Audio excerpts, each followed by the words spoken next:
হরে কৃষ্ণ, স্বাগত বন্ধুরা। তো আজকে তৈরি করলাম কাঁচা আমের আম পান্না। একদম দোকানের মতো পারফেক্ট হলো এই আম পান্না। এই গরমের মধ্যে যদি আমরা কাঁচা আম দিয়ে এইভাবে আম পান্না বানিয়ে বাড়িতে রাখি, যখন প্রয়োজন হবে তখন কিন্তু আমরা খেতে পারবো। যা গরম পড়লো তো ভাবছি আম পান্না করবো। তো এখানে আমি আম নিলাম। তো কিভাবে আমি আম পান্নাটা করি তো আপনারা আমার পুরো ভিডিওটা দেখতে থাকেন। তো আমগুলোকে আমি আগে টুকুরা দিয়ে নেব। তো চুলাতে বসিয়ে দেব। আম পান্না তৈরি করার জন্য একটা মশলা তৈরি করতে হবে। তার জন্য আমি এখানে নিলাম গোলমরিচ, নিলাম গোটা জিরা, নিলাম আর 2টা শুকনো লঙ্কা নিলাম। তো এগুলোকে আগে একটু ভেজে নিতে হবে। তো এবার চুলাতে দিয়ে দিলাম। তো শুকনো লঙ্কাগুলোকে এইভাবে একটু কেটে দেব, তো তাড়াতাড়ি ভাজা হয়ে যাবে।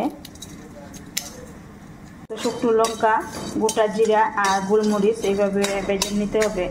একদম অল্প আঁচে ভাজতে হবে। তো মশলাটা ভেজে আমি তারপরে একটা বিলিন চাকিতে নিয়ে নিলাম। তো বিলিন চাকিতে এইভাবে আমি গুঁড়ো করে নেব। তো আপনারা চাইলে মিক্সি জারেও করে নিতে পারেন।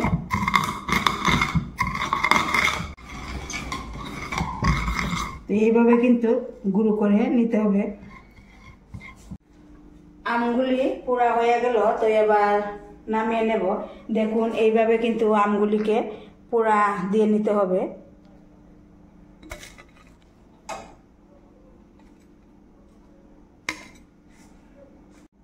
তো ঠান্ডা হয়ে আসলে তারপর খোসাটা ছাড়িয়ে নেব। তো আমি কিন্তু আমের খোসাটা ছাড়িয়ে নিলাম। দেখুন এইভাবে ছাড়িয়ে নিতে হবে। খোসা ছাড়িয়ে নেওয়ার পর এবার খুব ভালোভাবে হাত দিয়ে এইভাবে চটকে নিতে হবে। তো আমের সম্পূর্ণ কাঠটা কিন্তু আমি দেখুন বের করে নিলাম। এইভাবে হাত দিয়ে চটকে চটকে আমের এই সম্পূর্ণ কাঠটা বের করে নিতে হবে। তো এবার এই বিচিগুলিকে আলাদা করে নেব। তো এবার আমের এই সম্পূর্ণ কাঠটা একটা মিক্সি জারে নিতে হবে। তো এবার পরিমাণ মতো চিনি দিয়ে দিতে হবে। তো আমি এখানে 1 চামচ চিনি দিয়ে দিলাম। পরিমাণ মতো লবণ, তো এখানে আমি বিট লবণ নিলাম। তো বিট লবণটা দিলে খেতে খুব টেস্ট হয়। তো এখন ভেজে রাখা এই মশলাটা দিয়ে দিতে হবে। আর খুব ভালোভাবে পেস্ট করে নিতে হবে।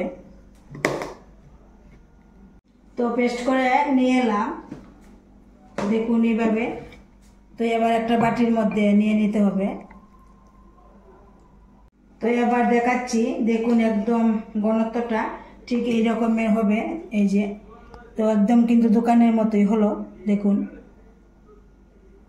তো এবার আমি গ্লাসের মধ্যে নিয়ে দেখাচ্ছি। তো এবার পুদিনা পাতা দিয়ে দিচ্ছি, কয়েকটা আইস। তো এবার ঠান্ডা জল দিয়ে দিচ্ছি, দিয়ে একদম খুব ভালোভাবে মিশিয়ে নিতে হবে। তো একদমই কিন্তু এই আম পান্না রেডি করে নিলাম। দেখুন খেতেও একদম খুব টেস্টি হলো আর দোকানের মতোই হলো।